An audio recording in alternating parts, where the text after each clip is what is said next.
Well, Islam Gaddafi appeared briefly in front of a Tripoli court today before his trial was adjourned until May the 25th. Now, the son of the former dictator, Muammar Gaddafi, is accused of killing protesters during the country's uprisings, a crime punishable by death. He's been appearing in court via video link, and that is because he is being held by militiamen who refused to hand him over to the central government, citing security concerns and lawlessness. Well, it's been 3 years since the country's revolution that led to the overthrow of former dictator Muammar Gaddafi. Before we talk to Saif's defense lawyer, Jumana Karadashe looks at where Libya stands now. Nearly 3 years since the fall of the Gaddafi regime, Libya is a country teetering on the brink of all-out chaos and anarchy. The fighters backed by NATO, who overthrew the regime, have refused to disarm and disband. Thousands more have taken up arms since. They're now militias with competing ideologies, loyalties and agendas. With the lack of accountability by a weak central government, their list of abuses continues to grow, and efforts to build a police and army have so far failed. Libya's nascent democracy is fragile, parliament sessions frequently stormed, and elected officials often powerless against militia intimidation. The rising polarization between Islamist and liberal parties has almost paralyzed the political process. The hope that came with the 2012 elections, Libya's first in nearly half a century, has turned into frustration. Libyans are still waiting for that promise of a better life. The country's economy is in shambles. Militias and protesters with various demands have held the country's oil hostage. Their blockades have slashed production and cost oil-dependent Libya billions of dollars.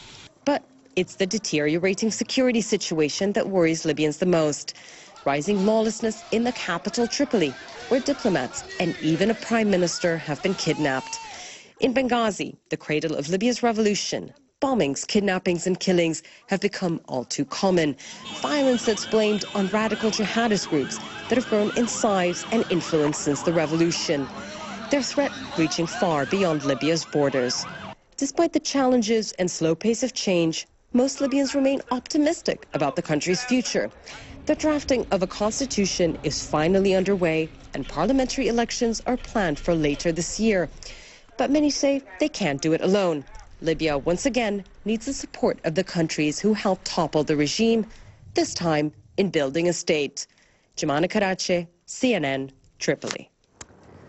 Well, the lawyer defending Saif Gaddafi has worked on some pretty high-profile cases like that of Julian Assange, former Liberian President Charles Taylor, and the former Bosnian President Ayub Garnich. John Jones specialises in extradition, in war crimes and counter-terrorism. He joins us now from our London bureau. Much to discuss.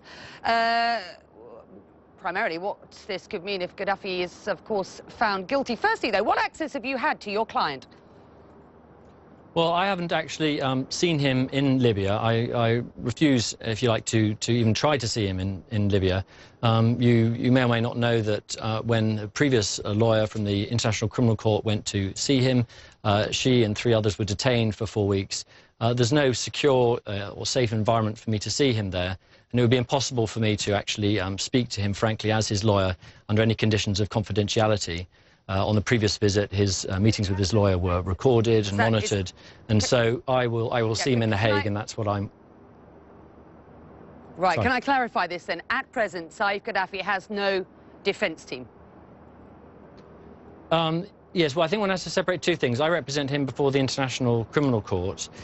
In Libya, in this trial, if you can call it a trial, the show trial, which is going ahead in Tripoli, he had no lawyer at all for the whole pre-trial phase, and charges were confirmed by the accusation chamber without him having a lawyer. There are reports that today he was appointed a lawyer, but at the 3 previous hearings he's confirmed that he did not have a lawyer. So to date he has no lawyer. Perhaps he was appointed one today. The whole point of the ICC is to be there when national systems can't do the job, but the reported words of your colleague Amal Alamuddin, who is representing Gaddafi's enforcer al-Sanusi in this case as well. Instead, she said it is giving a flawed, dangerous process the stamp of approval. Do you agree with those words?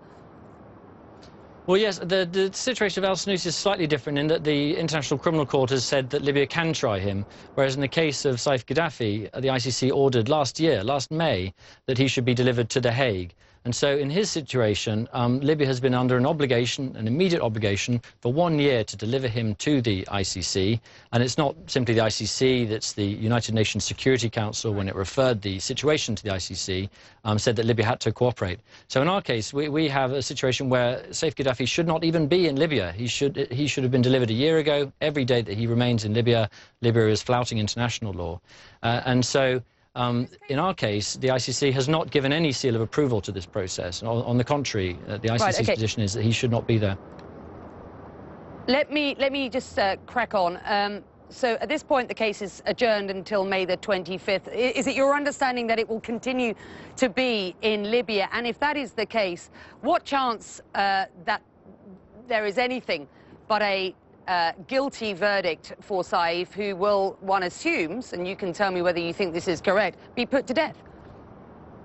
Well, yes, well, that's the thing. And this process in Libya has all the trappings of a show trial. As your reporter said, it's a trial on capital charges by video link, which is pretty much unheard of. You only have video link proceedings when the defendant has been unruly and has been removed from the courtroom, or if, in one case, if a head of state wants to be tried by video link. But in this case, Saif Gaddafi hasn't said he wants to be tried by video link, and as your reporter said, it's simply because the militia refused, perhaps rightly, his security to deliver him to Tripoli. So a trial where he has no access to the case file to date, no lawyer, it can only be a show trial, and as you say, it carries a death penalty. So who knows what will happen with this trial? I think, as your reporter has also said, judges and lawyers have been killed in Libya. They have a gun to their heads when they're hearing cases where there might be reprisals against them if they take a decision unfavorable to armed groups. And one can't imagine Saif Gaddafi being acquitted simply because it wouldn't be acceptable to public opinion. But then how can there be a fair trial where you can't even imagine an acquittal? Very briefly, can I just ask you one question? What kind of defence case would you put together for Saif? Well, I'm afraid it's impossible for me to say that at this stage, because I don't have any disclosure of the case file against him in relation to the ICC case. And so in terms of the charges against him at the ICC, and even more so in Libya, I'm not in a position to say what the defence would be. It bears emphasising, of course, that he is presumed innocent.